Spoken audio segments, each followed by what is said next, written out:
For a lot of people, living in London is something they would like to experience at least at some point in their lives. There's so much to do, so many fun things to do, and lots to experience. However, the high cost of living is often a reason for people to reconsider their decision to move and live in London. I always get a lot of questions from overseas nurses who are planning to move to the UK and are thinking about living in London.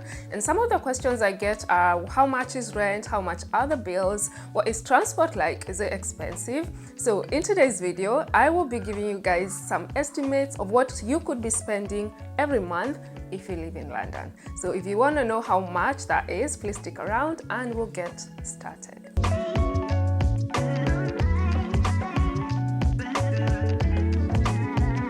First of all, different places in London could have very different living expenses. London is divided into 9 zones, so zone 1 to zone 9. Zone 1 is in the center or the city of London, and the closer you are to that, the more expensive your bills are going to get. For example, I live in zone 2, actually between the border of zone 1 and zone 2, so my rent is quite expensive as compared to someone who lives in zone 6 or even zone 9, all right?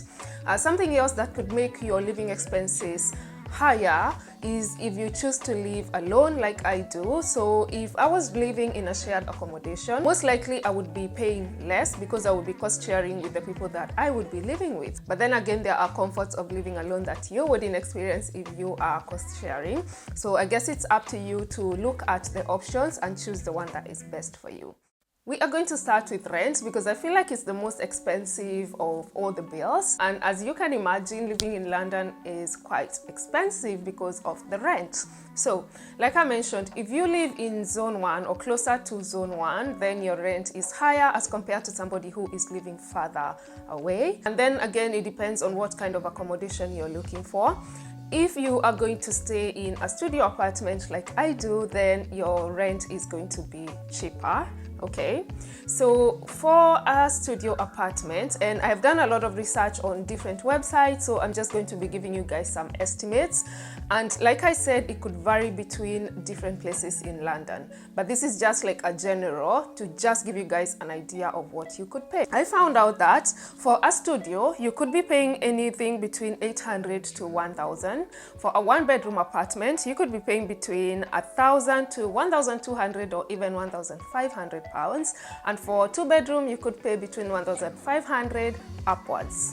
All right, so for me, I live, like I said, between zone 1 and zone 2, and I live in a studio apartment. It's not that big, to be honest, and I end up paying about £1,000 for my rent. That £1,000 could probably get me like maybe a 1-bedroom somewhere in other zones like zone 6 or maybe zone 9, but I chose to stay here because it's closer to my job and I don't want to risk it by getting to work late all the time. I don't want to wake up very early in the morning just to get to work and then get home late when I'm very tired. So I choose to live close to work and I have to pay higher rent. So you are going to choose what option is better for you and then you can go with it. The next thing is council tax. In most places in the UK, apart from Northern Ireland, you pay council tax. And council tax is money that you pay to your local government, and that money is used to take care of things like, you know, ensuring the environment is clean and tidy, garbage collection, things like lighting and all of that.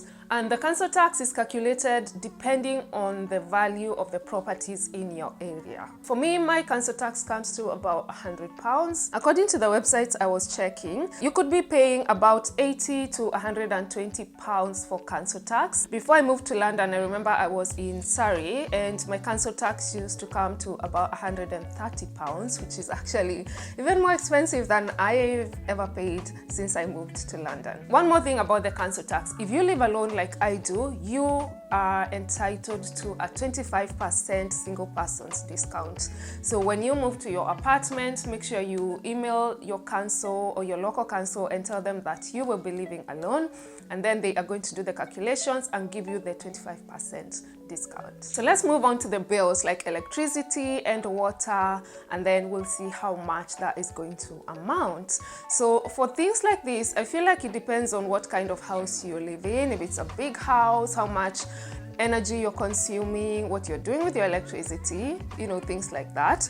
So their websites were saying that for most people, all the bills, that is electricity, water and gas, you could end up paying about £70 a month.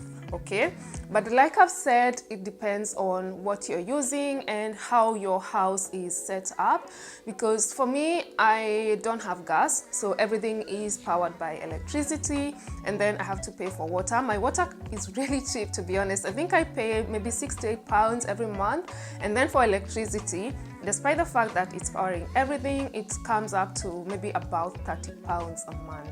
So again, depends on what kind of a house you're living in. Maybe if you have a bigger house, or you have more people in your house, or you're using your electricity more, then you could end up paying more than the £70 that they're saying. So the next thing is the internet. So for internet, I feel like you have to do your own research to find out what provider works best for you and works best in your area. The internet could cost between maybe £19 to around £30 every month. So now I'm gonna go to the subscriptions. First of all is TV license. So in the UK, if you're watching their TV stations like BBC and all of that, you need to pay the subscription fee, which comes up to I think £150 every year, and you can choose to pay that as a one-time thing or divide it into several installments. That's up to you. Then the next thing is things like Netflix. For me, I have Netflix, so I think it's about £6. And then there's something like Amazon Prime, which could be about £8. And then things like RCN, if you are a registered nurse, then you have to pay the subscription fee if you have joined the RCN, which is something I definitely recommend because you don't know what you're going to come across while you're in your job. So that could cost about £16. But I remember when I joined them in my first year in the UK, they gave us a discount. So we were paying £8 for the first year, and then you start paying £16 from your second year. So the next thing is gym subscriptions.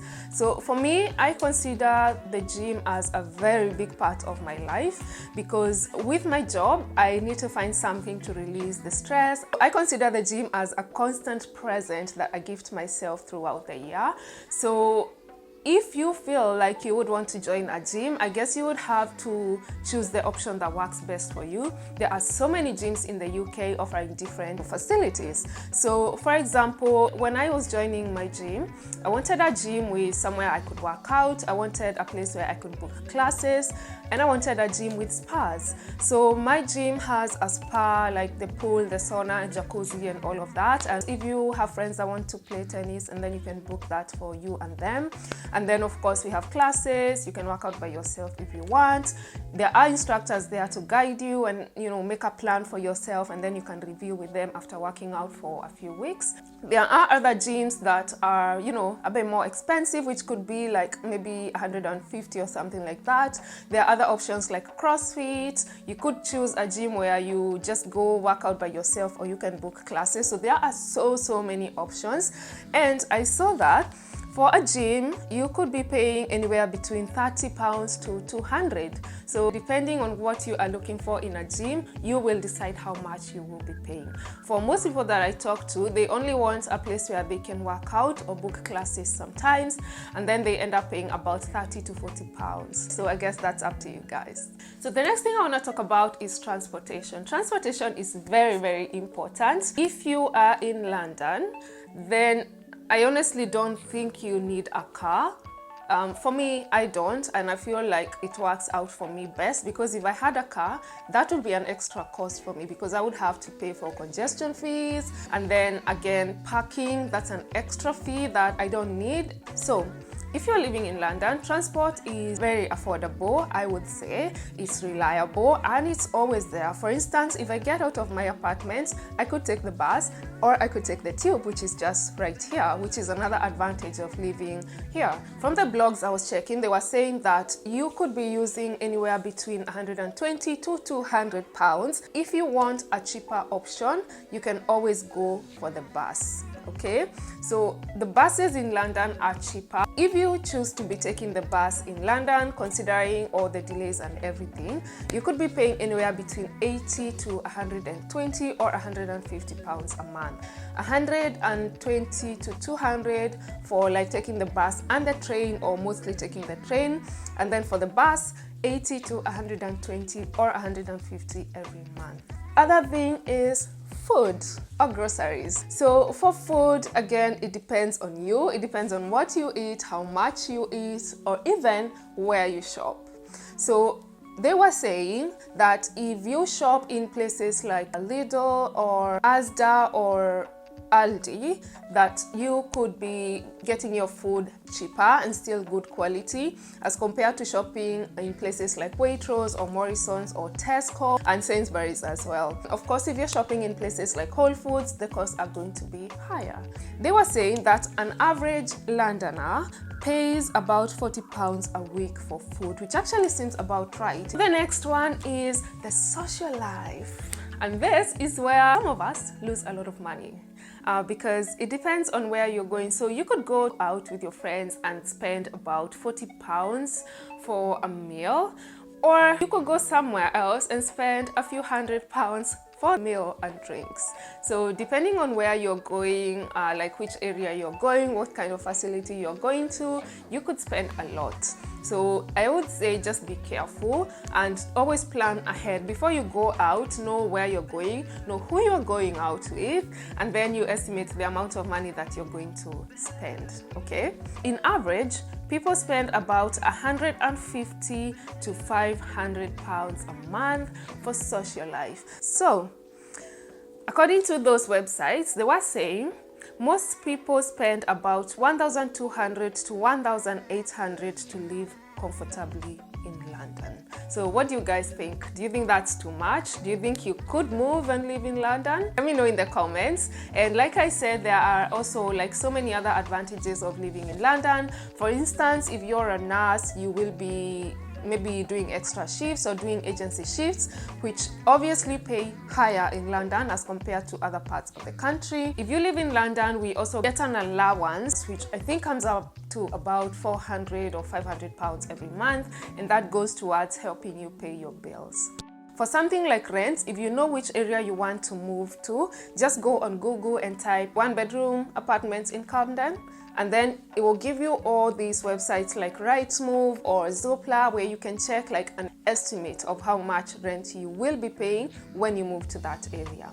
And other things like council tax as well, you can check how much the borough of Camden charges for council tax, and then you will be able to estimate how much your expenses are going to be when you move to London. All right, thank you so much. I'll see you in my next video. Bye.